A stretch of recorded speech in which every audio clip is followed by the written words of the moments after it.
Сонин подкастын үзэгчдэд дуулгах сонин.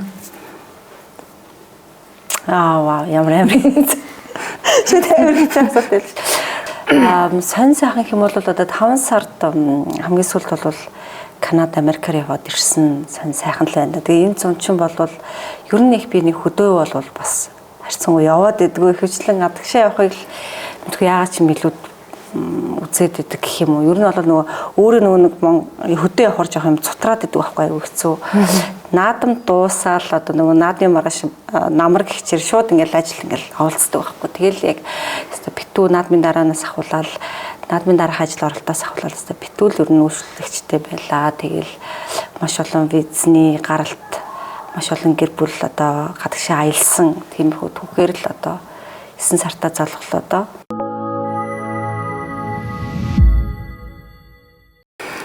45 нэмэх гэдэг тоо миний анхаарлыг татсан. Тэг яагаад одоо 200 гаруй дэлхийн 200 гаруй улс орн байхад тэр дундаас 45 нэмэх гэдэг тоог онцолсон юм бол за тэгжэл цэги гэдэг хүн өөрөө 47 орноор аялсан гэдэг. Ингээд дандаа 4-ийн тоо яваад байгаа. За тэгтэл 5 тэгвэл мэдээж 5 тэг. За тэр дундаа 45 35 байж болно, 25 байж болно. Одоос л тэрнээс дээш хийж болно. Тэгэхээр яагаад 45 нэмэх гэдгийг онцолсон юм бол тэрэн дээр нэг би амар юм point өгөөгүй. Ягаад тэгэхээр зүгээр ингээд чинь хэрэв би 42 байсан бол 40 нэмэх гэх байсан баг. 47 болчоор 45 нэмэх гэд тавьсан. За магадгүй 51 байсан бол 50 нэмэх тавих байсан баг л та. Тэгээ би нэг тэрийг бол яг нөгөө энэ тоон дээр л 47 гингүүд 40 нэмэх гэхээр бүр ингээд 40-оос нөгөө 47 чинь яг нөгөө нэг тооны хувьд бүр ингээд 7-оор ахиу болох гэсэн учраас 45 нэмэх гэд тавьсан. Хамгийн сүүлийн постыг нэгээд уншиж байхад одоо дэлхийн 200 гаруй 220 орчим орн байлаа. Дэлхийн улс орнууд байлаа. Гэхэд түүнээс би 47 орноор аялсан байна гэд. Яг миний хувьд л нэг 3 орн л явсаж үзсэн хүн би сууж л та. Тэгээд 47 орноор явсан хүн чинь нэлийн одоо надад бол маш их тийм юм үзэж нүд тайсан. Нөгөө жинхэнэ юм үзэж нүд тайсан юм шиг харагдаад байгаа. Гэтэл нөгөө нэг статистикаараа ингээ үзэхлээрээ 20 болчиход байгаа тий. Тэгэхээр ингээл Америк, Канада одоо Шенгений орнууд, Япон, Солонгос гэл ингээл том орнуудаар мэдээд байгуулахад хэдий ч яг нөгөө арал улсууд ч аягүй их байгаад байгаа шүү дээ. Жижигхэн арал улсууд. Тэгэхээр тэд нарыг ингээ оруулахад бол яалтчгүй ингээд одоо яваагүй газрууд аягүй их байгаад байгаа. Тэгээ одоо чинь Африк төв гэдэг чинь тэр чигээр үлдсэн байгаа. Тэгэхээр миний хувьд яг хөвчнэн одоо 40 орноор аялсан хэдийч нэг орн руу маш олон удаа явсан тохиол байгаа байхгүй. Одоо ер нь бол 20-с дээш одоо баг очисон ч улсууд байна тий. Одоо Америкч байт юм уу, Шенгений орнууд ингээл Франц гэл ярихад. Гэтэл одоо түрүү өөрөө ингээд гоё үг хэллээ шүү дээ. Одоо юм үзэж нүд тайлсан хүн гэж тий. Тэгэхээр очих болгонд тэр улсын дахиад нэг шинэ юм үздэг. Дахиад нэг шинэ юм мэдэрдэг. Өөр хотод нь очиход тэр хотынх нь бас нэг гоё юмыг үздэг тий. Гоё төг турсгалынх нь одоо газрыг нь үздэг, байгалыг нь үздэг. Бас дахиад нэг тэр улсын тэр нэг гоё хотод нь дурладаг байхгүй. Тэгэхээр бол ер нь ингээл явах тусмал одоо тэр улсыг илүү одоо түүх гэхээс нь илүү би бол илүү юм одоо байгаль одоо нөгөө хотынх нь одоо нөгөө нийслэлийнх нь төвд байгаа тэр үзэх ёстой газруудыг нь бол ингээл улам л ингээл дурлаж үзээд тэгэхээр бол очих болгонд л нүд тайлдаг баха. Энэ олон орноор явах тусам энэ сэтгэлгээ харьцаасаа гардаг. Ер нь тухайн хүний сэтгэлгээ ингэж харьцаасаа чөлөөтэй гарчдаг байх гэж би сэтгүүлчийн зүгээс бодоод байгаа. Яг үнэ. Яг үнэ. Дааттай ч юм бол өстой жинхэнэ санал нийлнэ. Ер нь бол одоо олон улсын хүмүүстэй харьцсан, танилцсан, найз нөхдийн хүрээд хэлнэ. За мэдээж яг одоо би Гватемалад явж байдлаа гэхэд Гватемала нэг найзтай боллоо гэхэд миний одоо хүрээд хэлээд гэх нь одоо хаашин гэтэл тэр хүмүүсийн ёс заншилтай соёлыг илүү их мэднэ. Одоо бид нэр одоо л ингээл харилцаа холбоотой байгаа Коста-Рикагийн найз маань хүртэл ингээл байгаа бид ингээл чадчихэл чи яаж нээж за манай улсад иймэрхүү сонь сайхан болж ин чи монголчуудыг авчираач тий манай улсыг ингээ үзүүлж харуулаач гэл ингээл харилцан юм мессеж харилцаанд бол байгаа. Тэгээд яг хувь хүн талаасаа бол маш их өөрчлөлтийг өгдөг гэж би бол өөр дөрөө ч хардсан шүү дээ. Тэгээд илүү их юмд одоо чинь хүлээцтэй болдог ч юм уу те. За тэгээд одоо юмыг ингэж хүлээцтэй гэдэг чинь бас ингээд өнгөрөөж сурна тий. За онгоцносоо хоцрох тохиол байж болно. За тэр болгон дээр ингээд тавьчлаад бачираад байхгүй. За дараагийн арга маань юу вэ? Шинэ билет авах юм уу? Одоо онлайнаар авсан бол би хатуу билет авсан учраас өхүүлээ шинийг авах юм байна. За Монголоос эйженсигээс авсан бол би одоо билетийн касс руугаа холбогдож одоо торгуул төлөв билет авах юм ингээд дараагийнхаа арга замыг хүн хайна. За дараагийн нэг зүйл нь болохоор би яг юу хийж чадах юм бэ? Хүн хүссэн юм хийж л амжилтанд хүрдэг тийм. Тэгэхээр яг өөрийнхөө хүссэн юм одоо би яг юу хүсэж байгаа гэдгийг илүү их олдсон болгон. Одоо яг ийм аялын юм компанитай болъё. Ер нь л одоо энэ л миний замнал юм байна гэдэг ч юм уу. Өөрт нэг мэдрэмж ирээд идэх штэ. Эсвэл ер нь л 10 жил байхын тийм хэлний авьяастай хөхтэйсэн яг энэ зам руу оруулах яг хөшүүрг нь юу байсан юм бол тийм айхтар хэлний авьяастай бол байгаагүй л те. Тэгээ би 2006 онд 2005 оны сүүл 2006 онд болохоор англи руу хэлний бэлтгэлд яваад тэндээ 2 жил хэл сураад ирээд оюутлогын компаниас ажилласан. Тэгээд оюутлогын компанид ажиллахын өмнө болохоор би бас юм оюутан зуучлалын агентлагт нэг хэсэг ажилласан. Тэгээд дээрэс нь яагаад ч юм ингээд тухайд өөрөө ингээд тэр олон улсын ингээл виз мизиг ингээд мэддгүү хэрнээ бүр ингээд ухдаг байсан баг. Амар ухна. За ингээл одоо аялын виз мэдүүлэхэд яхан сургалтын виз мэдүүлэхэд ямар үе шаттай байх хэвтэй нэ. Аялын виз мэдүүлэхэд санхүүгийн ямар бичвэр баримт шаардлагын сургалтын виз мэдүүлэхэд яхан ингээл ухаад судалсан гэсэн үг шүү дээ. Ер нь бол маш их цагийг бол компьютер дээр ингээл юм. Тэгээд нэг одоо миний нэг юм дутагдaltaй нөгөө талаараас давуу тал гэх юм уу нэг юм ингээд сонсчихвол юм бол тэрийг бүр ингээд бүр одоо нөгөө мэдэж авах гад ч юм уу те заавал бүтээх гээд чичирдэг улаардаг. Тэгэд ингээд тэрнийхээ төлөө ингээд нойр мойргүй хондог байхгүй бүр ингээд нөгөөдгөө судлаад унших юм бол шүнжин ингээд нөгөөдгөө ухаа суучдаг. Америк, Канад руу ингээд цагийн зөрүүтэй улсууд руу оюутан зуучлал хийхээр шүн ингээд нөгөө сургуулаас мэйлэрэн штэ. За энэ хүүхдийн ийм бичиг баримтын энэ дутваа энэ явуулаар гингут би шүн 2 ч өнө 3 цагт өнө гэрээсээ гарч ирээд ажил дээр ирээд нөгөөдг нь явуулчаад буцаад гэртээ хараад унтдаг гэсэн баг. Тэгээ одоо болохоор нөө те одоо чи амрах хэвээр те. Одоо хичнээн хүний төлөө байсан ч маргааш энийг хийж болно штэ чи өөрөө одоо унтаж амар гэдэг. Ер нь бол сүүлийн үед ялангуяа ковидын дараанаас бол зогсоосон энэ үйлдэлийг одоо Австрали, Хойд Америк, Хойд Африк гэсэн орнуудаар төлөвлөжүүлээ нэмэгдүүлээ гэсэн. Өмнөд Америк тий. Өмнөд Америк тэгээ Африк. Яг нь Өмнөд Америк гэдэг нь би болохоор 21-ээс 22 оны 21 оны сүүлд штэ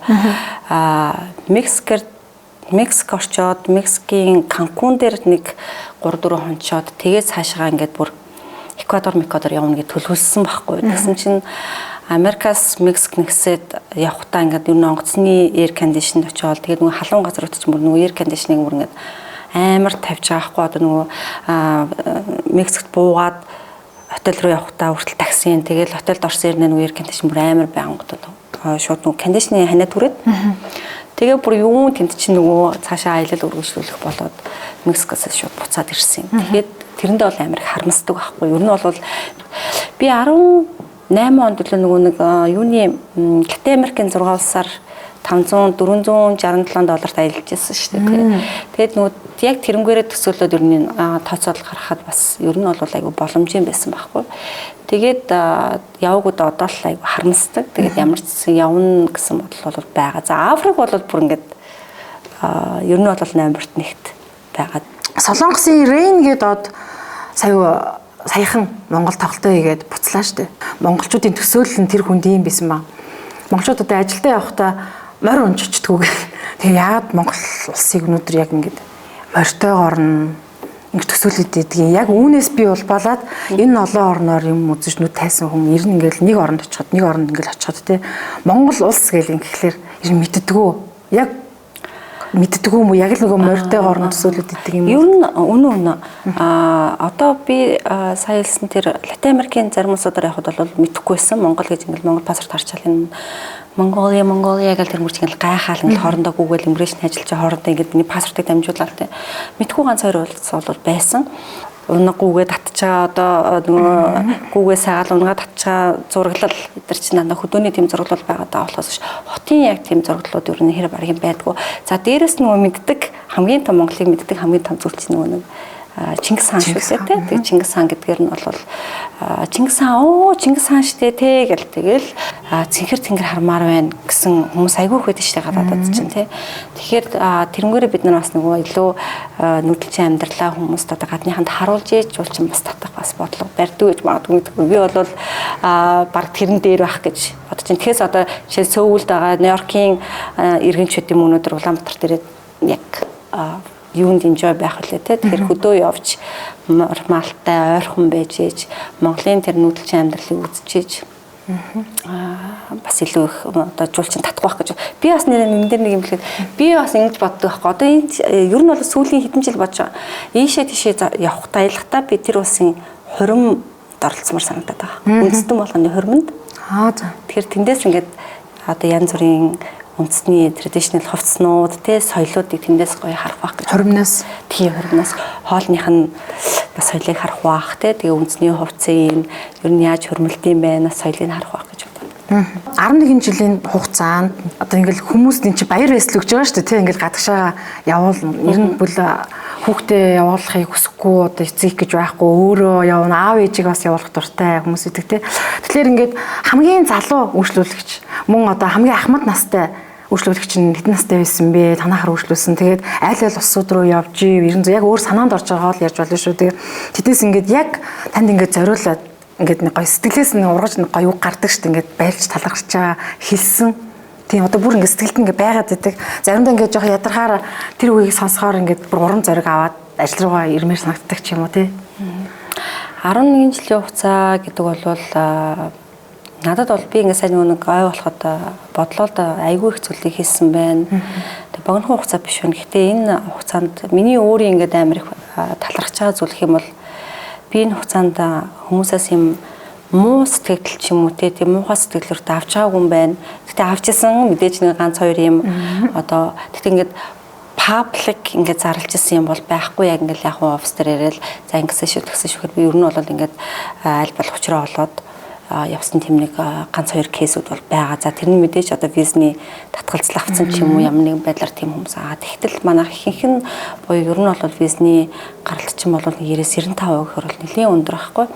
Тэгэхээр ихэнхдээ маш сайхан сэтгэлдлүүдийг ер нь бол би өөрөө ийм амар сэтгэл хөдлөлийг өндөртөө юм шүү дээ. Тэгэл хүн ер нь гоё үг хэлэхэд л ингээл тэр өдөр зүгээр ингээд баярлал хөөрөл улам л ингээл урам зориг ороод идэг. Тэгээд манай дээр хамгийн бяцхан үйлчлүүлэгч гэх юм бол 2 сартай хүүхэд Америкийн Канадын виза авч ирсэн.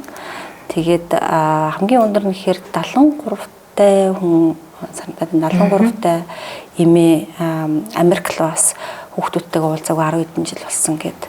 Тэгээд уйлаад яа би нэг ярьч өөр юу яах чи өөрөө бас уйлаад ингээд аргагүй шээ талангуудтай амар олон жил хүүхдүүдтэйгээ уулзаагүй тэгээд ингээд амар их баярлаад хүүхдүүд нь ч гэсэн бүр ингээл цэгээстэй нэраа баярлаа. Одоо бид нар яах вэ? Одоо ингээл офисер чинь бэлгэсэлт ингээд явуулын нэтрэггүй одоо тайдман сайхан л ээжигээ аваад ингээд ээжтэйгээ уулз. Ээжигээ л баярлуул гэд. 3-3 одоо ачцэн төрсөн байхад хүүхдүүдээ хараагүй уулзаагүй тийм хүмүүс ч хүртэл ингээд хоорондоо уулзж байгаа байхгүй. Тэгээд тэр болгоныг ер нь ингээд өөрөө мэдэрнэ гэдэг би ч ингээд энд чинь ингээд бүр ингээд хөөрөн шүү дээ. Өөрөө ингээд баярлаа л. Ер нь бол гоё дандаа урмын үг. Ер нь бол өдөр болгон урмын одоо тэгээд заримдаа өөрийг ингээ бас ингээ дардсан шүү дээ. За одоо нөгөө бити нөгөө давраад байгаа. Нөгөө хөөрөөд ээж болохгүй шүү тий. Бас ерөнхийдөө нэг юм бас нэг тийм үг гэдэг шүү дээ. Хит их нөгөө хөөрөөд ах юм бол алдаа гарах магадaltaй шүү дээ. Тэгээ ер нь бол за одоо болно гэх заримдаа тэгнэ тий. За нэг хитэн билет асуулт асуугаад. Хамгийн сонин одоо манайч нэг сонин гэсэн нэртэй учраас л сонин гэдэг нэрэн дээрээ толгуурлаад асуух гэдэг байхгүй хамгийн сонин хоолтой болсон. Би ч нэг Латин Америкийн 6 сар түрүү нэг $400 аялсан гэдэг. Тэгэхэд дандаа нэг орон нутгийн автобусаар ингээл нөгөө нутгийн хүмүүстэй чинь ингээл хамтдаа суугаад орон нутгийн автобусаар хэлмэлд гарч байгаа штэ. Тэнгүү дандаа нөгөө тийм одоо манайхаар бол ингээд самд байдаг нөгөө банцууд байгаа шүү дээ цайны газрууд. Тэгээ тэнд бууж хоол идэхээр хоол нь идэж чадахгүй ингээд хоол нь дандаа банан хуурцсан те хуурцсан банантай тэгээд ингээд нэлцаагаад ингээд мэдгүй ер нь идэж чадахгүй амар сонирн байсан. Ер нь өглөө оройг бол ингээд хуурсан шарсан банан идэж байгаа юм билээ. Хамгийн сонирн бэлэг. Би нэг манай найз чинь Эл Салвадорт амьдардаг байсан. Тэгээд надад нэг тэндээс эрэхтэй нэг авчирсан бэлэг нь бол амар сонирн бэлэг байсан. Нэг юм өндөг байгаа. Өндөг нээсэн чинь ингээд эрэхтэй эмэгтэй хоёр дээш төш харсан эмэгтэй. Тэгээд тэрийг хэлэх бат. Өөр ер нь хүнээс тийм амар бэлэг бол гадныхнаас бол гэж бэлэг хайхтар авч байгаа. Очингууд тэр төсөөлөөс тис ундаа тийм улс орн байсан уу? Тийм газар нутаг. Панамыг хэлнэ би. Панамыг болохоор би нэг амар гоё юм хөгжсөн улс гэж бодсон байхгүй. Тэгээ Панам руу чинь бид нар чинь визгөө зорчооч л байгаа. Юуны 31-оор байгаа хаа. Тэгээд би чи Майамигаас Панам руу нисэл очсон чинь ингээд яг нэг гүүрэн дээр ингээд зогсоод энэ тал руу нь харахаар тэр чигээр ингээд бүр ингээд ядус юм хоролтой. Тэгээд тэр дотор би ясаа алхсан. Амар ингээд нэг дээр үеийн кинон дээр ингээд тагтан дээр амар ингээд царайтай гарууд ингээд зогссон. Тэгээд тэр дотор чи ингээд айгал ганцаарх ингээд бас жаал алхсан. Тэгээд энэ ингээд гүүрний ишиг болохоор зүгээр ингээд өндөр баг Нью-Йорк шиг өндөр том барилгууд. Тэгээд тэрийг тэнд болохоор би ер нь бол Панамын сувг гэдэг бас байгаа шүү дээ. Тэгээ Панамын сувгаар бол нэлээд мэдээж эдийн засгийн хувьд хөгжсөн юм байгаа юм байна гэд ботсон ч очсон ч юм бол өстой гүүрнээс ишээ харахаар тэр амьдрал ишээ харахаар вау гэж байгаа байхгүй тий. Тэр бол гэхдээ бүр амар сонирн байсан. Ингээл харж байгаа л ингээ харангуй зүгээр ингээд шал өөр газар тий өөр хотод байгаа юм шиг. Хоёр өөр газар тэгэл шогондоо дарагдсан амар. Дандаа очих бүртээ шинэ зүйлийг нь олж хардаг гэж тэр улс. Франц тэгээд Итали, Швейцар, тэгээд дээрээс нь би Исландыг хэлмээр байна. Исландд гэхдээ би нэг л удаа очисон. Гэхдээ ингээд байнга л очимоор санагдав. Одоо ингээд би бол байгаль бас тийм нэг юм Исланд ч өөрөө нэг ч модгүй улс шүү дээ. Зүгээр ингээд хөдөөний ингээд замаар явж байхад энэ тэнд ингээд нөгөө hot spring-ууд тий одоо халуун аршаанууд тий байгаа. Ерөнхийдөө нөгөө Blue Lagoon-д нь илүү татагдсан болов Исланд руу би бол ингээд байнга очихвол дээрээс нь Мексик бол би үнэхээр Мексикт бол үнэхээр татагдж байгаа. Дахиад бол очно гэж бодож байгаа. Маяачуудын үлгийн нутаг гэл нөгөө маяачуудын эртний нэг юм нөгөө маяачууд. Тэрний барилга одоо хуучны барьжсэн барилга амьдарч байсан газар те нөгөө буш эднэртэр ингээд өдрийн нөгөө нэг day trip хийгээд аваа явж байгаа хгүй. Тэр мөр бол үнэхээр зүгээр ингээд одоо ингээд юу гэдгийг за бүр хичнээн 100 жилийн өмнө хүмүүс ингээд амьдраад ингэжсэн гэл тэр мөрийг мэдрэх бас гоё. Тэгээд байгаль нь бас ингээд бүр үнэхээр тавтагшгүй тийм одоо зүгээр ингээд газар дээр ингээд алхаж идэл доошоо гинт ингээд хавцал ингээд нэг тэр доор ингээд хүмүүс пүүлд орж байгаа юм шиг ингээд нэг усан санд орж байгаа юм шиг тийм ингээд усанд орж очиж шинэ ингээд байгаль нь бол үнэхээр гайхах юм шиг. Мянга сонсохоор нэг үз гэдэг штэ. Тэгээд ингээд ярьж байгаа ингээд үнэхээр гоё мэт боловч яг нэг өөрийн нүдэрээ хараагүй учраас ингээд тэрийг мэдрэх нь бага тий. Тэгэхээр тэрийг ингээд гоё мэдрүүлмээр бүх хүн одоо ингээд яг 40 хэдэн орноор 50 100 хэдэн орноор ингээд явах боломжгүй шүү дээ. Монгол хүн бүр тэгэхээр тэр хүмүүс зориулсан ялангуяа одоо энэ хүүхд залуус зориулсан тэр гоё орнуудаар явж байгаа тийм сурал ном гаргая гэж боддгоо. Ер нь мөрөөдөл би яг энэ талаар бүр ковидын өмнө бодож ирсэн. Тэгээ бүр ингээд одоо би яагаад энэ санаа төрсөн бэхээр би юунд явж байхад лээ Ирландд явж байхад баха тийм аялын юм ном олж хараад гэхдээ тэр нь зөвхөн Ирланд улсаар аялах ном байсан. Тэгээд тэрнэр ингээ бүх типүүд байсан байхгүй. Тэгээд би тэр номыг хараад яг тэгж бодож ирсэн байхгүй. За энэ өстой гоё юм байна да. Ингээд гоё хийвэл хүмүүст ингээ бүр ингээ гоё нөгөө өөрийнхөө явсан зурагтай тий за тэгээд нөгөө мэдээж нөгөө сошиалд байдаг эсвэл нөгөө одоо Google дээр хайлт ихээр ч юм гарч ирдэг тийм хандлт ихтэй зурнуудыг оруулаад ч юм мэдээлэл оруулах гоё юм байна гэж бодож ирсэн. Сурал нэвтрүүлэг бас хийх бодол байдгүй.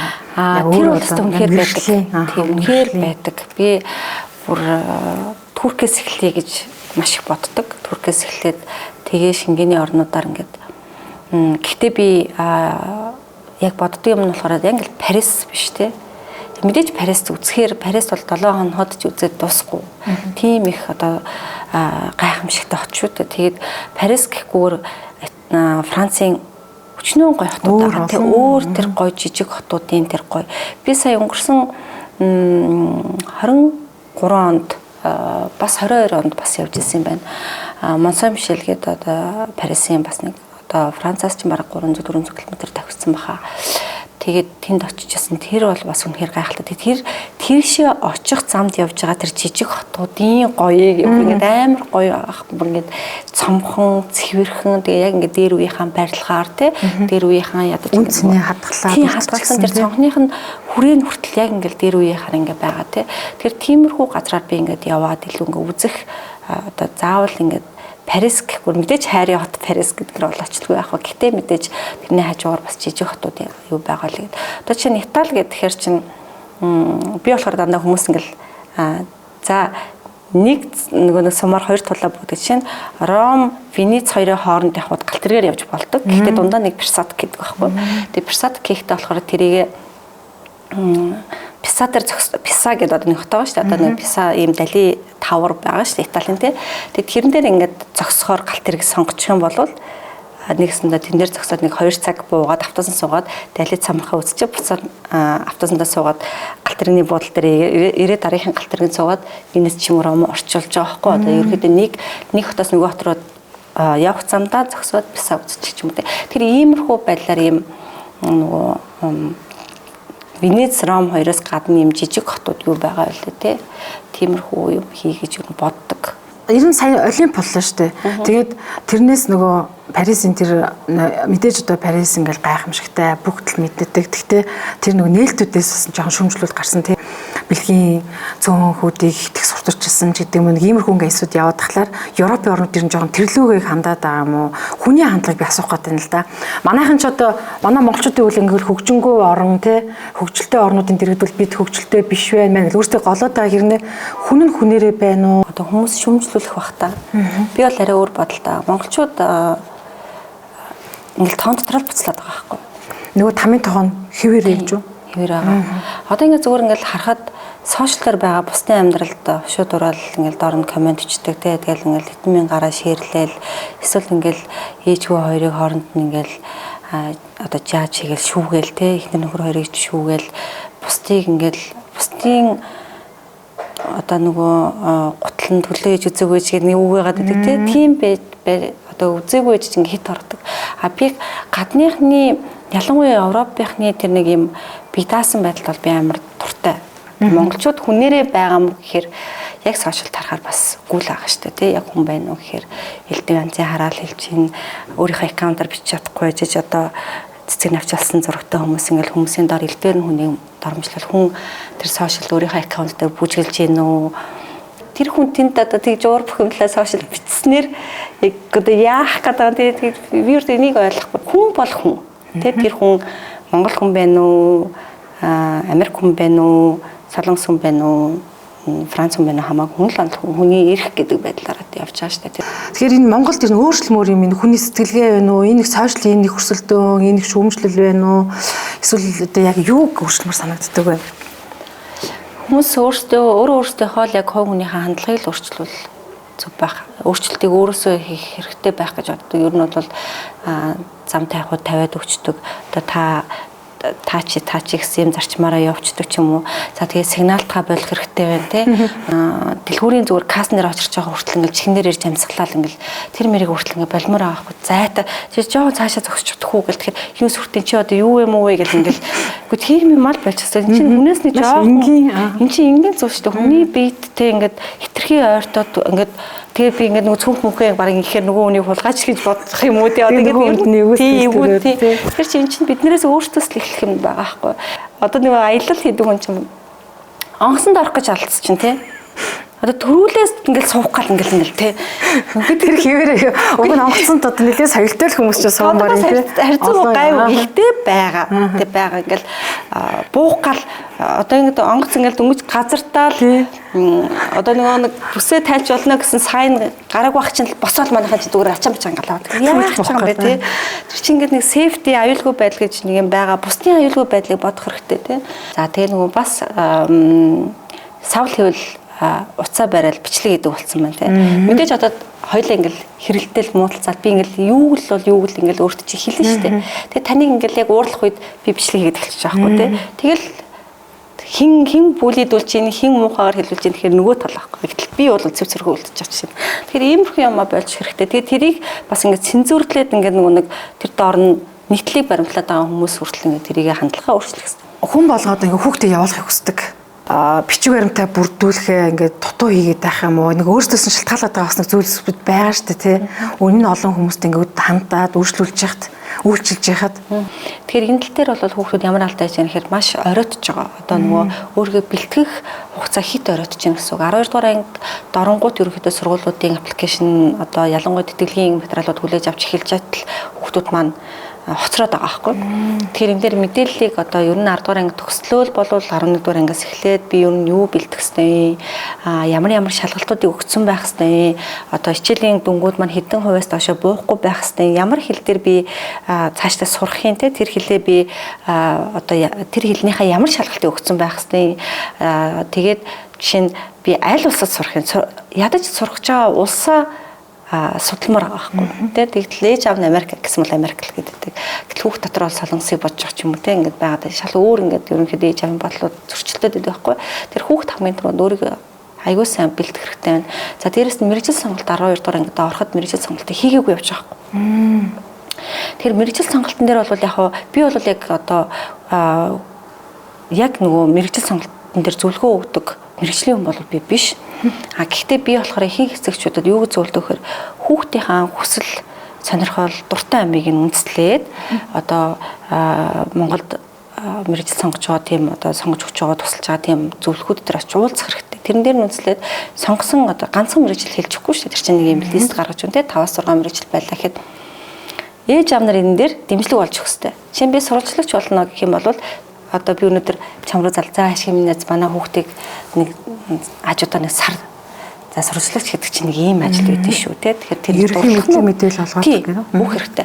За би маркетингийн хүн болмоор байна гэж бол маркетинг гэдэг яг юу юм те. Тийм одоо ажил хийж байгаа найз нөхдөсөө юм уу дүүгээсээ хасаа хичээсээ гуйж чад хүүхдээ бас сурах хэрэгтэй. Надад нэг охин иржсэн мэрэгчлээ сонгосон юм одоо ямар мэрэгчлэр сурах юм гэдгсэн чинь 12 дугаар ангид орсон хүүхдээс нь гэсэн чинь би инфлюенсер болмоор байна. Инфлюенсер мэрэгчлэр сурмаар байна гэсэн байна. Тэр одоор бол тийм инфлюенсер мэрэгчлэр сургадаг одоо тийм бакалаврын зэрэг болгодог сургууль байхгүй шүү дээ. Тэгэхээр энэ хүүхд өөрөө ямар ч мэдээлэлгүй явж байгаа. Инфлюенсер гэж мэдээ яг юу юм? Чи яг юу хийнэ гэж бодож байгаа. Тэ? Тэгэхээр тэр хүүхд тэрийг ямар ч ойлголт байхгүй явж байгаа. Тэгэхээр энэ дээр ингээд хүүхдүүд болон эцэг эхчүүд аль аль нь анхаарах хэрэгтэй. Өөрийнхөө хүүхдийг эцэг эхчүүд болгон мундаг сайн л гэж боддог. Тэ? Манай хүүхд англи хэлтэй сайн гэсэн л гэдэг. Хэзээ ч эцэг эхчүүд хүүхдийнхээ англи хэлийг нэг төвшинг тогтоох одоо хэмжээний хүмүүс биш байдаг байхгүй. Тэгэнгүүт манай хүүхд англитэй сайн гэсэн, багш нь тэгсэн, манай хүүхд дундаас тийш гэсэн. Тэгээ яг хөө ингээд офис дээр авчираад хүүхдтэй нэг англиар ярилцахаар нэг хүүхдүүд нь яриа байхгүй байхгүй тий. Өөрөөр би нөгөө сонсгол сайн ярьдгүй учраас ингээд яриа байхгүй. Яг энэ бол нийтлэг Монголд байгаа нийтлэг тохиолдол. Бид нар ямар өдөр тутамдаа гараад гудамжнаас ингээд одоо дэлгүүр орохдоо англиар ярьж байгаа биш шүү дээ. Тэгэхээр энэ дээр эцэгчүүд хүүхдүүдэд өгнмээргүй байна. Тэр мэрэгжлийн шалгалтуудын өөрчлөлт өгнүүлмээр байна тий. Тэгээд ингээд ээж би англи гайгүй сайн. Хичээл сайн ингээл яваад байдаг тий. Дөнгөд ээж аав нь хүүхдүүдийнхээ үгэнд итгэдэг ингээд явж явжаа. Яг манай дээр ирэнгүүт манай хүүхд англи хэлтэй сайн, голчоонондоо сайн. Одоо 100% итгэдэг юм. Гэт ингээд суучдаг байхгүй. Гэтэл хүүхдүүд нь IELTS-ийн 5.5 онооч хүрэхгүй тий голчоноо 80% доошо бууцсан тохиол яаж ясан 100% итгэдэг авах боломж байхгүй. За тэгээд энийг анхаарах нь. За тэнгууд дараагийн асуудал 100% итгэлэг байхгүй болвол үлдэгдэл сургалтын төлбөрийг болон амжиргааны зардлыг эцэгчүүд төлөх гэдэг өөртөө мэдчих хэвээр. Тэгэхгүй хүүхдийгээ бүр ингээд тэтгэлэг гэхээр л 100% авна гэж бодоод байгаа шүү. Тэгэхээр цаана нь ард нь санхүүгийн чадамжтай гэдгээ нотлох нь байна шүү гэдгийг бас бодолцох хэрэгтэй. Яг хүүхэд нь IELTS-ийн нэг ингээл 6.5 7 оноо толгонд хүүхэд нь англи хэлтэй гэдэг одоо хүүхдээ итгэждэг. За тэгээ хүүхэд англи хэлтэй байх нэг өөр. Хүүхэд виз мэдүүлэх мэдлэгтэй чадвартай байх гэдэг бас нэг өөр ойлголт байхгүй. Гэтэл нөгөө хүүхэд нь би чаднаа, би виз мэдүүлчихье гэдэг өөрийнхөө материалыг визээ мэдүүлээд татгалцсан хариу. Тэгээд ингээ хайран тийм хүүхдүүд манайд маш их орж ирсэн шүү дээ. Сая хавар, сая намар бол аягүй их орж ирсэн. Хүүхэд сургууль тэнцсэн байлаа гэд элчин сайдын яамнаас виз авсан гэсэн үг биш байхгүй. Хичнээн топ шилдэг сургууль тэнцсэн байсан ч гэсэн заавал та нар элчин сайдын яамны шаардлагыг хангаж виз авна. Тэгэхээр энийг эцэгчүүд бас битгий өвөл тоож орхиоч тий. Үгүй сургуулиас урилга авсан бол виз авсан гэсэн үг биш юм уу гэсэн аав ээж нараа маш олон байдаг байхгүй. Үгүй шүү дээ. Энд чинь зүгээр сургууль тэнцэнэ гэдэг бол одоо эхний алхам. За дараа нь тэр улсад сурах зөвшөөрлөө авна гэдэг дараагийн том алхам. Тэгэхээр тэрэн дээр эцэгчүүд бас ингээд нэг хайн хандаад хүүхдтэй орхиол манай хүүхд тийм бичгээр нөхөн тэрийг төгссөн шүү дээ. Тэгсэн чинь харин 2 удаа татгалзчлаа, 3 удаа татгалзчлаа, нэг татгалзчлаа гэдээ ирдэг. Тэгэхээр энэ дээр бол эцэгчүүд битээ тэгж одоо хайн хандаад чи тийм тэтгэлгээ авах нь бас тусдаа асуудал. Одоо тэтгэлэг авах сургууль тэнцэх хоёр чинь бас хоёр тусдаа асуудал шүү дээ. Зарим сургуулиуд бол яг хуу автоматар одоо freshman буюу юм эхний жилдээ орж байгаа оюутнууд автоматар өгдөг тэтгэлгүүд байдیں۔ Гэхдээ нөгөө мэдээж тэр нь бол бага хэмжээгээр байдаг учраас ихэнх оюутнууд маань хэмжээний тэтгэлэг өгсөн учраас тэтгэлгийн бас материал чинь дахиад өөр байгаа байхгүй. Тэгэхээр ерөнхийдөө за зарим сургууль бол нэг материалаар энэ хоёрын асуудлыг шийдчихдэг бол зарим сургуулиуд бол заавал тэтгэлийн эссе бичвэрөнд тустай байдаг. Тэгэхээр энийг бол бас эцэгчүүд мэдчих хэрэгтэй.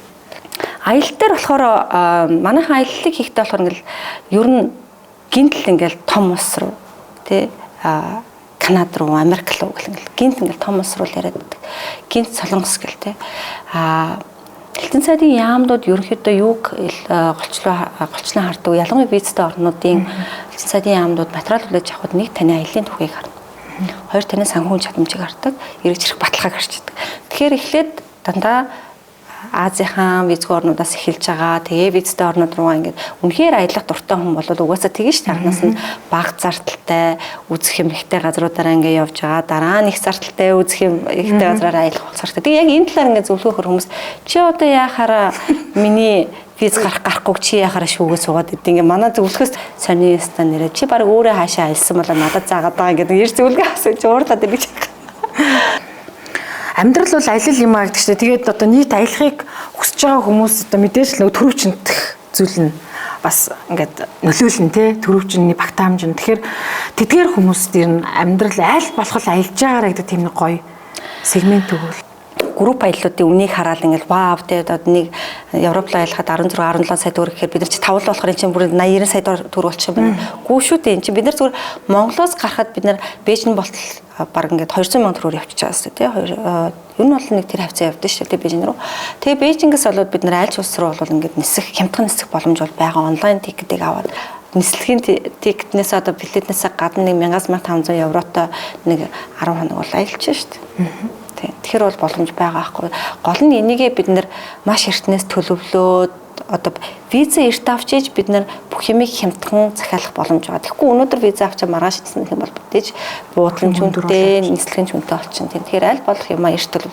Би одоо ингээл Крисмсийн аяллаа төлөвлөсөн бол эртхэн шиг гэд ингээд сануулсаар л одоо баг ингээл 10 сар болчихж байгаа. Бараг сайхан болсон штэ. Солонгосын хил дээрээс маш олон монголчууд буцлаа гэл ингээл монголоор дүр ингээд сошиалор дүрэн шуугаал те. Хаста адилхан солонгосчуудын хил дээрээс буцаан нэг амар сони юм болоодсон. Тэгээд тэрэн дээр би нэг бас нэг комент хэлмээр аахгүй. Ер нь бол ямар ч улсын иммиграшн те одоо хилийн ажилтан Монгол улсаас ч ялгаагүй хилийн ажилтан тухайн хилээр нэвтрэх гэж байгаа хүнийг шалгах бүрэн ирэх байгаа. Тэр хүнийг шалгаад одоо аяллаа зорилго нь хангалтгүй тийм мэдээлэл хангалттай өгөхгүй бол хил дээрээс буцаах, визийн туслах бүрэн ирэх нь тэр хүмүүс байгаа байхгүй. Тийм нэг бол манайхан бүр ингээд буруу ойлголттой ихэнх хүмүүс буруу ойлголттой байдаг. Би визтэй юм чинь хилээр нэвтэр чинь бас нэг асуудал конференцтэй одоо хурал зөвлөгөөнд явах гэж байгаа хүмүүс одоо би урилгатай байсан гэхдээ намайг уруулаагүй гэж байгаа байхгүй. Тэгээд та ямар асуулт асуусан би юу асуусан ойлгоогүй шүү дээ гэж байгаа.